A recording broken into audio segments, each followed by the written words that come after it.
welcome to episode 70 of Stitched in Sweden. I'm Maria, and you can find me on Ravelry as mmonska and on Instagram as Stitched in Sweden. Today I'm back after a little break. Thomas and I got married in Colorado in September, and we were away for a couple of weeks. And since then I have just been getting back into the swing of things and doing a lot of making, but feeling a little bit overwhelmed with how much stuff I have to share. So I thought that it would be a good day while I have some light here to just show you kind of what I've been working on, and there isn't going to necessarily be very much continuity from the last episode, but I think that's fine. So yeah, I have shared a few pictures on Instagram of our wedding. There are a couple of pictures on Instagram of our wedding if you are interested to see a few of those, but I don't think I will go into it all that much. We basically, we just had an amazing time, and it was everything that I hoped it would be. So it's kind of crazy to try to, put the whole experience into words, because it was just absolutely amazing, and people really came from all over to celebrate with us, and that was a really special experience and feeling. And yeah, it was amazing. So if you want to see a couple pictures, there's a few on Instagram, and just thank you so much for all of your well wishes and congratulations on our wedding. The first thing that I knit when I got back to Sweden was a little baby dress not for me.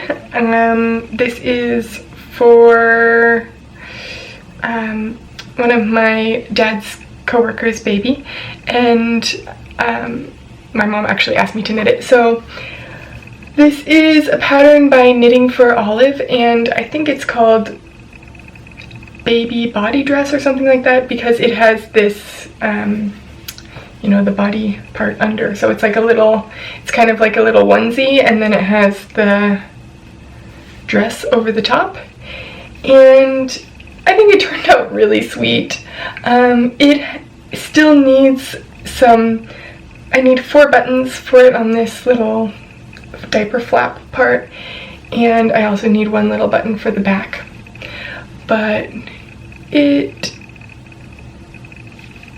so right there has a little loop, and apparently I need to sew in a couple of ends. Oh, I think I left that one for sewing on the button. It just turned out really sweet. It was pretty quick to knit, a little bit fiddly, but I actually used the yarn that was called for in the pattern, and the yarn is by the same people who make the pattern, so it's called Knitting for Olive, and this is it's just the merino. They have some yarns that have cotton mixed in, or cashmere, or silk, and this is just the fingering weight merino. And it's some kind of dusty rose color. But yeah, I think it's pretty sweet. I don't know why this looks a little bit crooked. I don't think it actually is crooked. It's probably just how it was laying when I blocked it, but I think once I have the buttons on there, it should be fine. So I need to find some buttons and get that sent off to my mom, because I think that baby is coming in December, maybe January, not sure.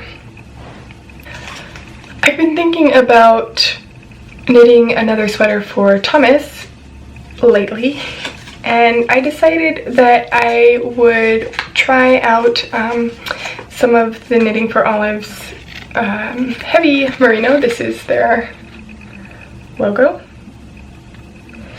This is just the ball band, but you can see Knitting for Olive heavy merino, and they come in 50-gram balls.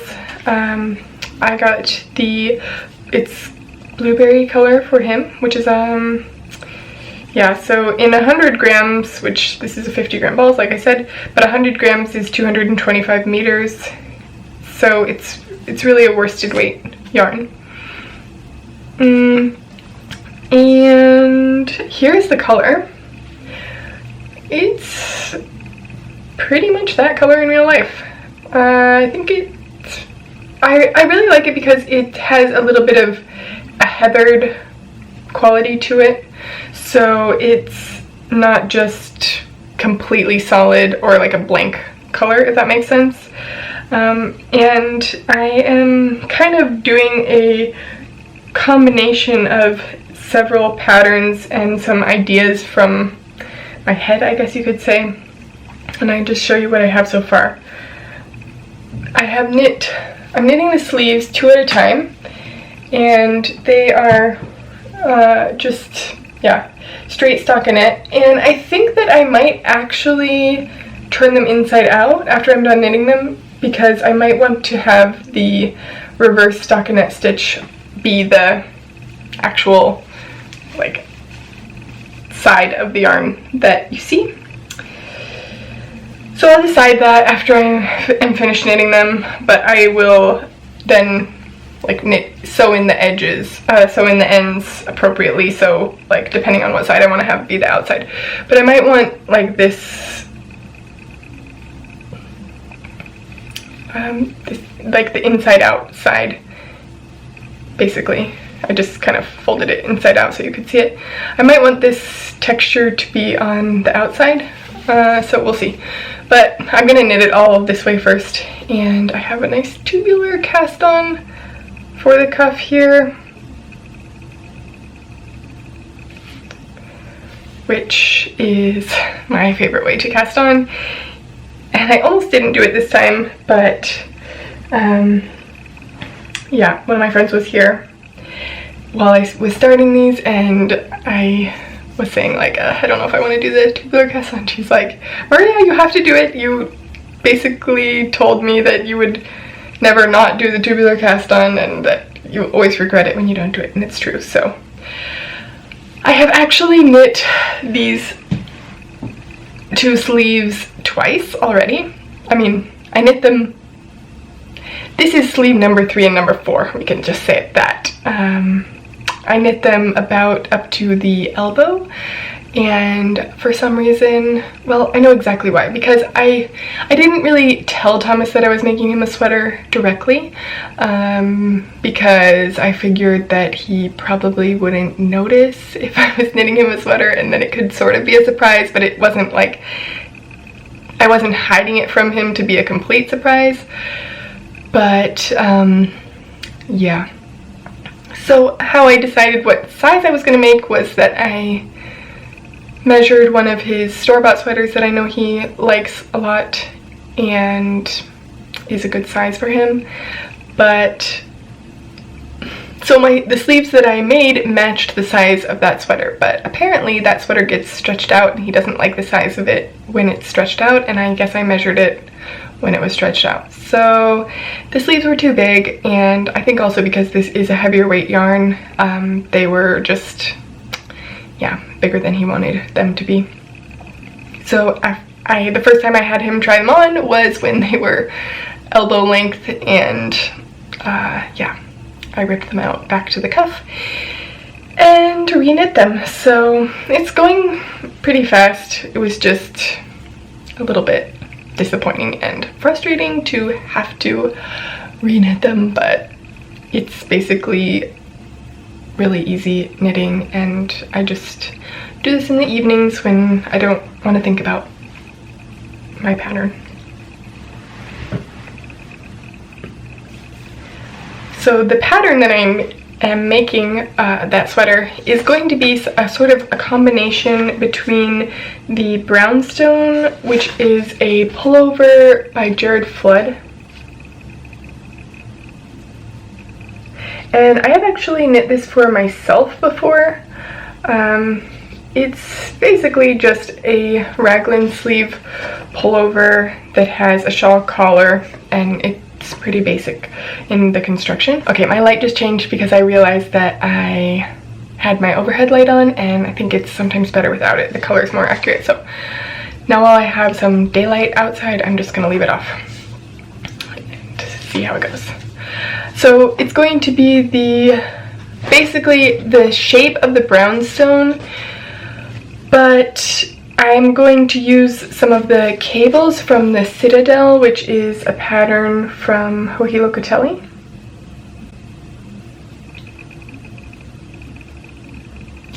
And this is a women's pattern for a long cardigan. But I really like the cables on the back of this.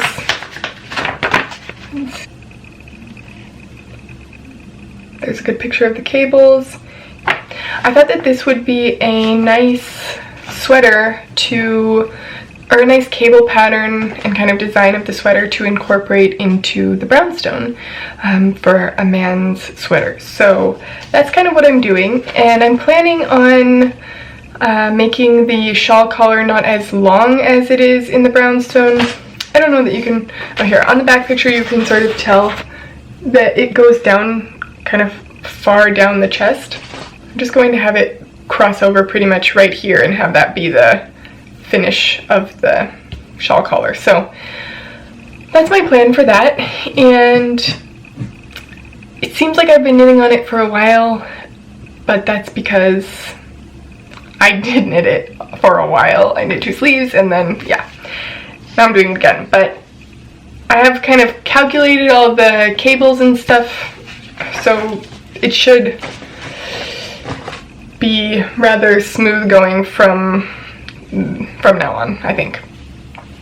I have knit 2 swatches in the yarn, and these have like crazy tails on them because I knit them in the round, sort of. I knit them using like, it's a good swatching technique if you want to get your gauge for knitting in the round, which can be different from knitting flat, because when you knit flat you purl across the back usually, but when you knit in the round you're only knitting stitches, or you're always on the right side of the fabric, if that makes sense.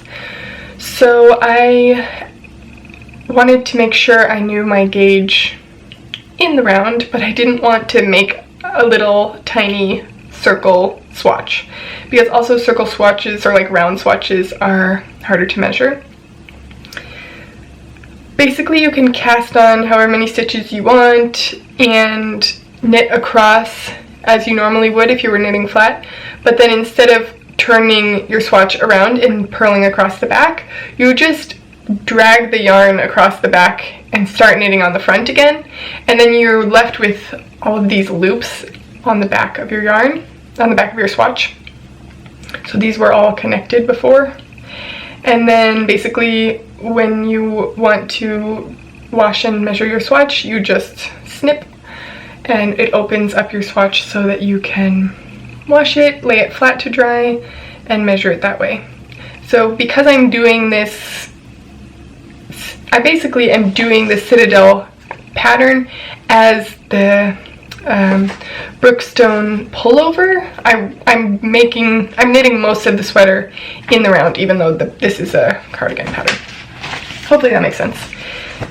So yeah, and I also wanted to just, you know, test out the cable patterns and see how they looked in this yarn, and I really like it. So I think it's going to be a nice sweater when it's finished, and there's no timeline on it, so I mean, yeah, it would be nice if it's done for Christmas, but that's just not going to happen realistically, and I'll enjoy it more if I'm not trying to get it finished and rushing it. So that is what I have been knitting lately, and actually this weekend I started a new project, a new knitting project, which is the Helga mittens, and this is a pattern by Jenny Alderbrandt, and there's a picture of the mittens. They're supposed to have white cuffs, but I wanted to see if I wanted to have black cuffs instead, so I drew on the pattern with marker, and yeah. I do have black cuffs on mine. So I actually went to the Knitting and Stitching Festival, which is my local yarn festival, which I guess was either the same weekend as Rhinebeck or the weekend after.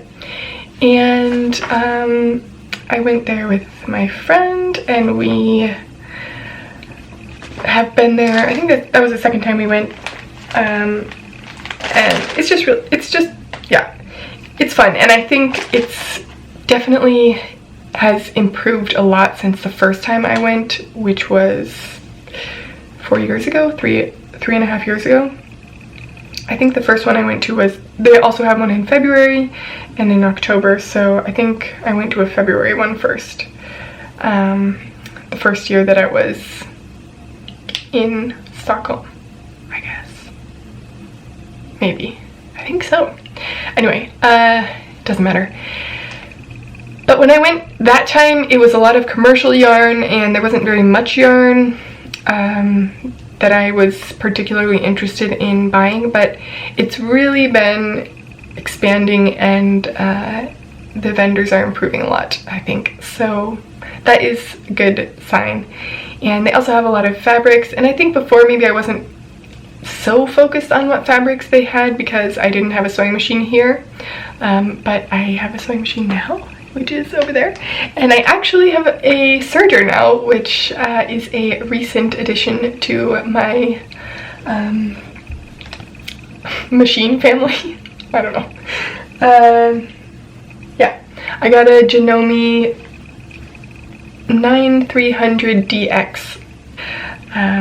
I've been wanting to have a serger for a long time, and it was just about biting the bullet and getting one. So I got that, and I've had it for, I got it pretty much right when we came back from Colorado, and I didn't use it or turn it on for like a week or two because it was really intimidating, but it's pretty easy to use, and I've already figured out how to rethread it because the first thing I did when I wanted to use it was I did a couple stitches with the thread that was in there, but I wanted to change the thread to a black thread, and it was white before. And so there's like a really easy way to do that, which is to tie the new thread onto the old thread and pull it through, and I did that, but somewhere along the way something got messed up and my thread broke. Like, I cut it. So I had to rethread the whole thing, which was not so fun. Okay, I put my light on again because I think it's just getting dark or something. I don't know. It's winter again. Winter again in Sweden. Winter time anyway. So we went to the Knitting and Stitching Festival, and I picked up a kit for Helga, which is this cute pair of mittens, and I am currently knitting on my first mitten. This is how far I am, so it's gonna be this direction actually.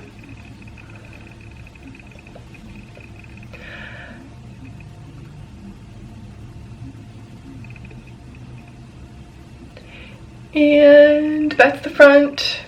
The owl eye is gonna come like right here, and then here's the back. And I decided to do the cuff a little bit differently, so I did it in black, and it actually is a picot edged cuff.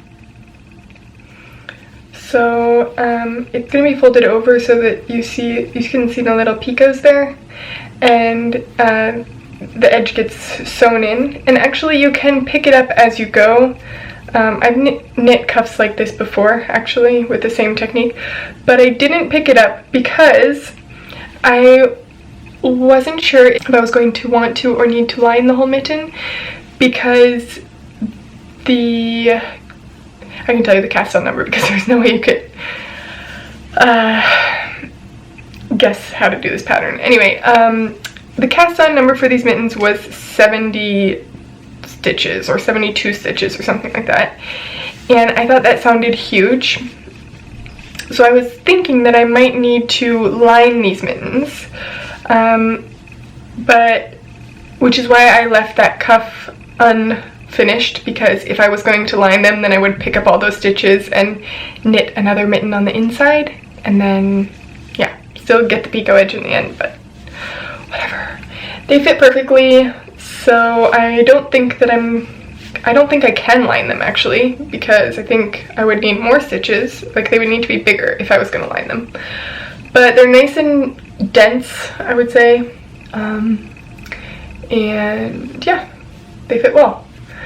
I'm knitting these on, I knit the cuff on a 2mm needle, and I'm knitting the rest of it on a 2.25, which is a US 0 and 1. This came in a little kit with the pattern and the yarn for the mittens, and it was just like in this little bag, and oops, the bag's really crinkly, so, but it gives you, like, you know, the perfect amount of little ends of color for the mittens, so that's kind of nice. And the yarn is Arwetta Classic, which is a 20% merino, superwash merino, and no, 80% superwash merino and 20% nylon. It doesn't actually say superwash, but I'm pretty sure. Oh yeah, it does. There it is. I thought I saw that somewhere. This is the first time using this yarn for me. It's a Danish yarn, and I have heard other people talk about it a little bit, or have seen it on other Nordic Instagrams and podcasts, and I really like it. It has a super nice feel to it. It's soft. It knits up really well for color work, and it comes in a ton of colors, so I think this could definitely be a yarn that I use in the future for baby knits. Like, I had a hard time finding yarn for I guess now they're my niece and nephew sweaters, because they are pretty sensitive to itchy yarn, and if you remember a while back, I knit them each a colorwork yoke sweater, and actually my Little Hearts pattern I made for the youngest, Tira, and that's also a colorwork yoke, and I had a hard time finding a fingering weight yarn which was not super scratchy for them. But I think this, yeah, so basically the point is that this could be a really good yarn for colorwork and for kids, I think, as well as the Knitting for Olive, because that is really similarly soft and nice, but this one has more of a color range, and I don't know if it's less expensive, but it might be. I could imagine that it is a little bit, because it's a slightly more commercial yarn. But I'm really enjoying those mittens, and it's just has been fun to do some color work again. I kind of go through phases of wanting to knit color work, usually right around the beginning of fall when I want some mittens, and I think color work mittens are fun to make and nice to wear, so yeah. At the Knitting and Stitching Festival, I also got 2 other skeins of yarn, and one of them is from a new to me dyer. I'm not 100% sure, but I'm kind of thinking that because they were in the same booth, the person that I got the mittens from, the mitten kit, whose name is Jenny Alderbrandt, also dyed this yarn. But she doesn't really have, yeah, I found her on Instagram, but it was under her own name, I think Jenny Alderbrandt. Anyway, it wasn't super clear on Ravelry or Instagram who she was exactly, or not like who she was, but I didn't see like her Instagram advertised directly in the booth, and I think they were selling other things in the booth too, so it wasn't only her stuff. But she definitely designed these mittens, and on Ravelry they're called something else as the main name, and then Helga is in parentheses. And if you type in Helga, I think it's on the second page of the search results of Ravelry if you're looking for that pattern. It's available in Swedish and English on Ravelry. Okay, so this yarn that I also got in that booth is called Lul by Jenny Penny. So I think it's the same person, but I don't know.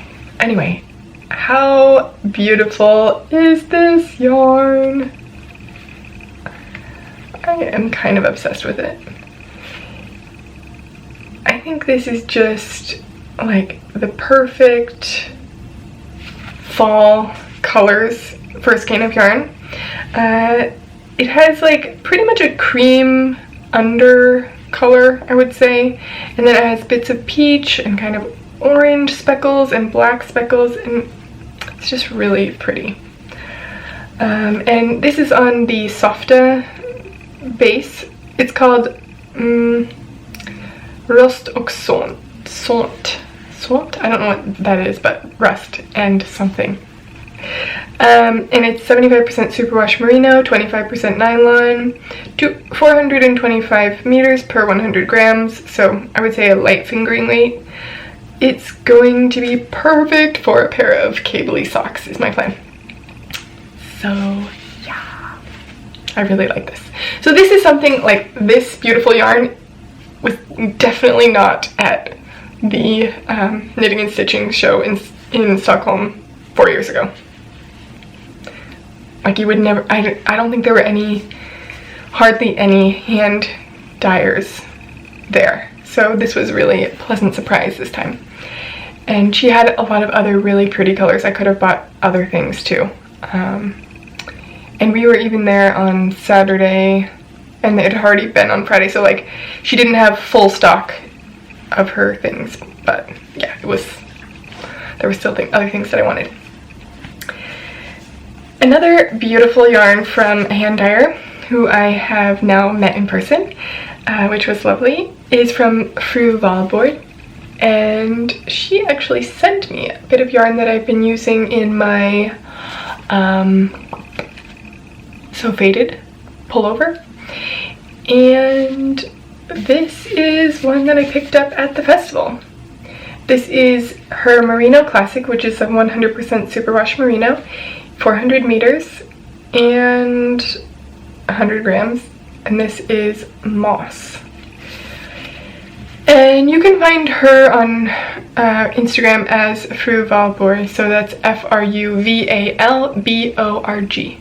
And if you are in Sweden or Europe, or I guess if you're in the US too, I'm sure she ships internationally, but I know sometimes it's nice to find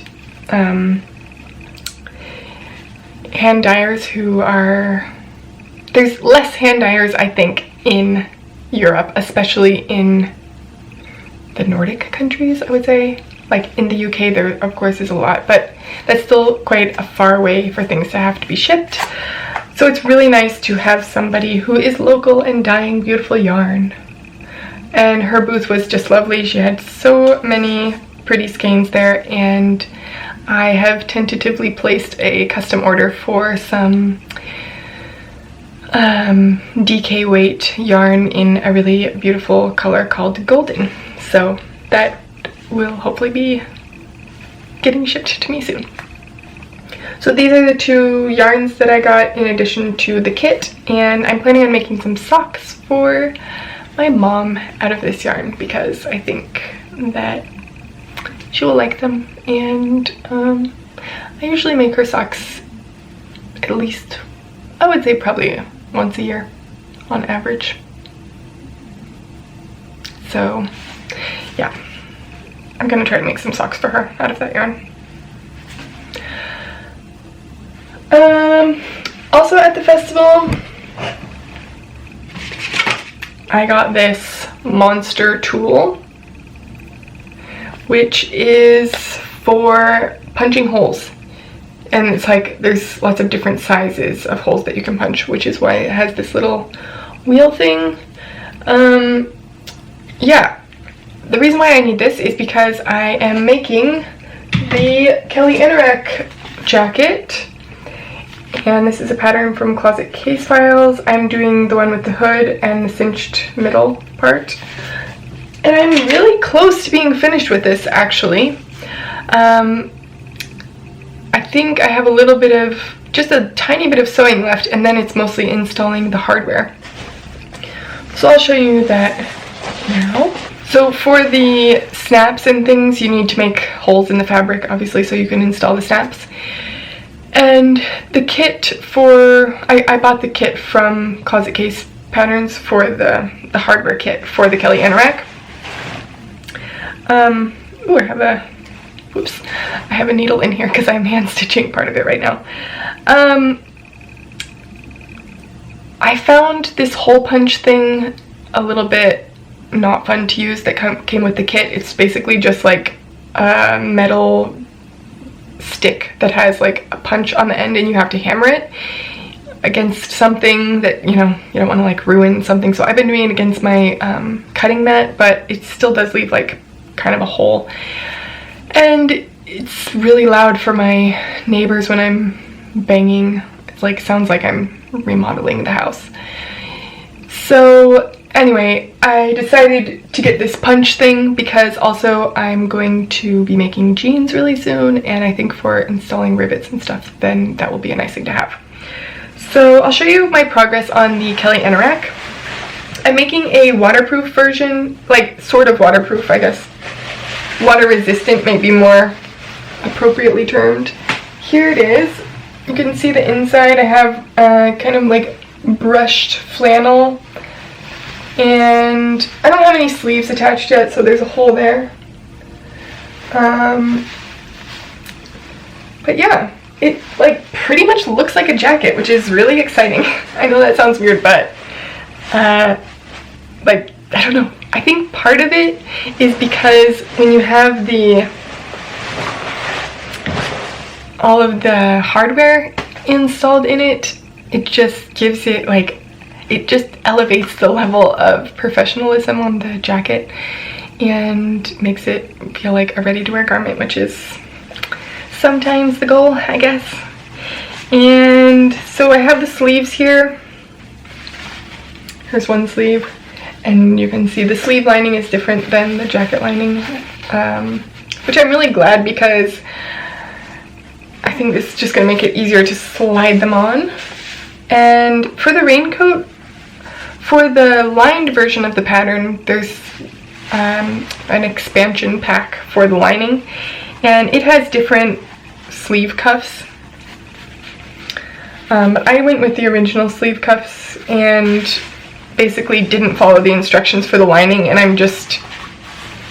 didn't follow the lining instructions for the sleeves, and I'm just kind of sewing the fabric as the outer fabric and the lining fabric together as if they were a single fabric, if that makes any sense. So here are the sleeves. Yay!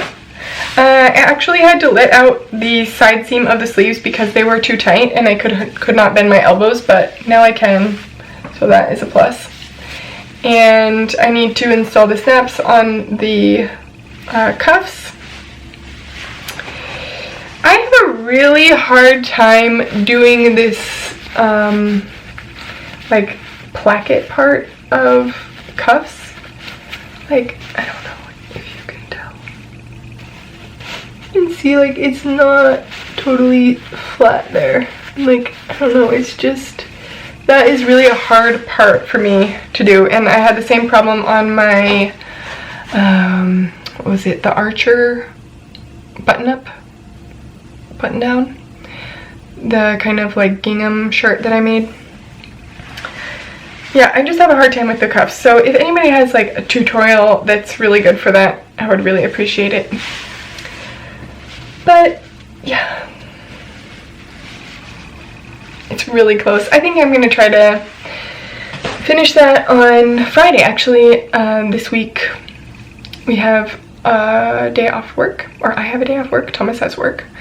But I might try to do that then, because I think I've gotten a little bit unmotivated because it suddenly got pretty cold here, and so it's not really the weather to wear that jacket anymore. But it's also like really exciting to make a jacket, and I think I should just finish it.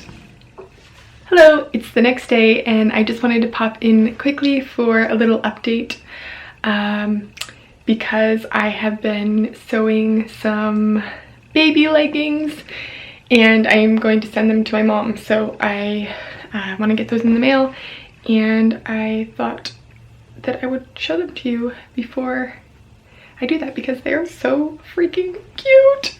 Okay.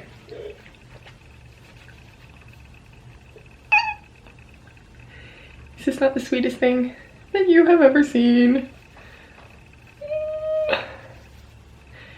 So these are going to be for a family friend's baby, and I am going to send them to my mom so that she can give them to her. But I decided to use this. This is a French terry, which I'm actually going to be making some pants for myself. Some very similar style pants, which is kind of funny. And yeah, they just have like a little stretchy waistband and they're pretty freaking cute. So these are the size 0 to 3 months. The pattern is Brindle and Twig. It's pattern number 22, I think.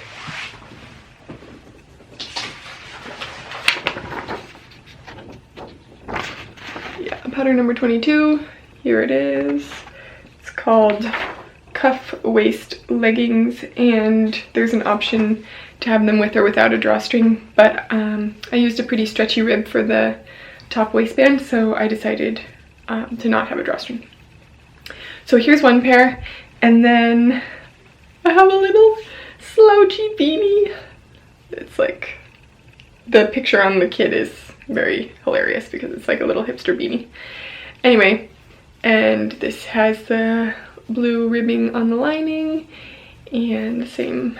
So this is one little set. Yay! I just think they're so cute. And then the second set that I made has little stripes and a mustard waistband and cuffs. And check out this pattern matching. Pretty excited about that because I'm not always super successful, but I think it gets a little bit off on the front, but it is pretty close. So this is the second pair, and I also made a matching hat for this one. So the nice thing about these hats is I think that you can either have them as the like slouchy version, or you can have them cuffed or whatever, rolled up. So this one also rolls down, and then it's kind of like a long beanie hipster style hat. And the hats are also both in the 0 to 3 months, so hopefully they will fit the baby at the same time. That's the plan. So I just wanted to pop in and show you those. And now I think I'm gonna go and make my own sweatpants. So yeah. Oh yeah, since last time I had a little bit of a disaster with my Kelly Anorak. So the beginning part of this video is now outdated and incorrect, but basically what happened is the shoulders are just too tight on the Anorak. So I'm going to have to, I'm going to try to do some shoulder adjusting, and I think it might be good to do a broad back adjustment and forward rounded shoulders, because I have forward rounded shoulders and rather wide shoulders too, I guess. So I think I might also go up one size. I cut a size 4 before, and I don't know. The sleeves are a little bit too short, I think, once I got them sewn on, and I think I would just be more comfortable with the size 6, and I'm going to talk more about it next time because there were some other problems. The lining fabric ended up being troublesome. But yeah. Anyway, more updates on that later, and for now I will just leave you with adorable baby clothes. Okay, let's see. I have quite a bit of things that other things I have purchased, but this is kind of the end of the making. But these things are all kind of connected to my upcoming projects that I have planned, so I think I will show you. Project that I have upcoming basically right after I finish my Anorak is this Craftsman canvas bag, which is a pattern from Nizu Craft, and you can see it there. It's a canvas bag, and I have my pattern printed out in here. This is how I've been storing my patterns, and it has been working really well to keep them like that. This is kind of a new to me company who sells patterns for, I think they're all patterns for bags and like backpacks and things, and she sells them either as standalone patterns, or you can also buy a kit. And I decided to buy the kit because, again, one thing that I really like is hardware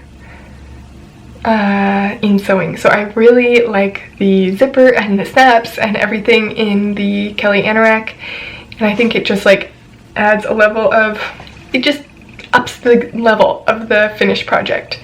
And I think that's part of the reason also why I really like bra sewing, because it really looks like a bra when it's finished, because it uses sliders and loops and, you know, the hook and eye clasp closure thing and underwires and stuff like that. All of those components to me are really fun to include. It sounds really strange, but it just, I don't know. I think it just can make the project. So this kit came with the fabric. So I'm making the same fabric as is in the example because I really like this forest green lately. It comes with the outer fabric and the lining fabric. No, which one is this? I think this is the lining fabric. This says accessory fabric. I'm gonna need to look at the pattern again, but this is some kind of nylon-y fabric. And then it has the interfacing and like it has them cut into the right size for you. So you get all these fabrics together. And then the tools for the hardware for the straps, like these are for the hooks and yeah, these metal pieces, obviously. And then the zipper, I think is there one zipper? Looks like there's one zipper, and some stuff for the piping, and you get like a little leather tabs, and you get one that's like for your name tag or whatever, and there was like a certain number of letters that you could have on that, and I picked for it to say stitched. So yeah, it's just kind of fun.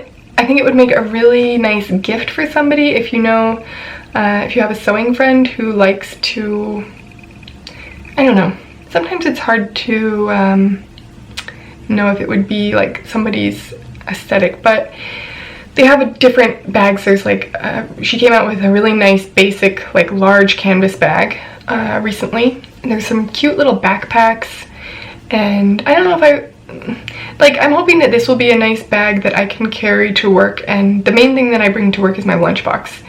And I think it will act as sort of like a purse-ish bag that I can carry my lunchbox in.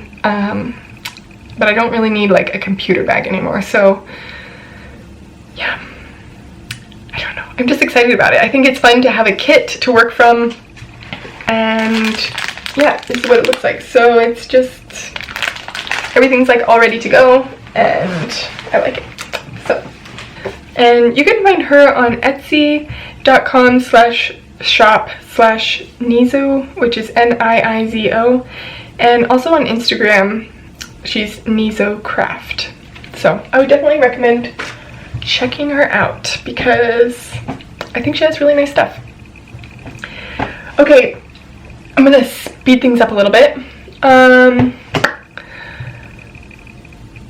have one other knitting thing that I'm sort of planning to happen at some point. I don't know if it will happen soon, but I got 2 skeins of this beautiful yarn from the Wool Barn, and I just really love Maya's yarn. She's such a nice person. Also, so that's a bonus.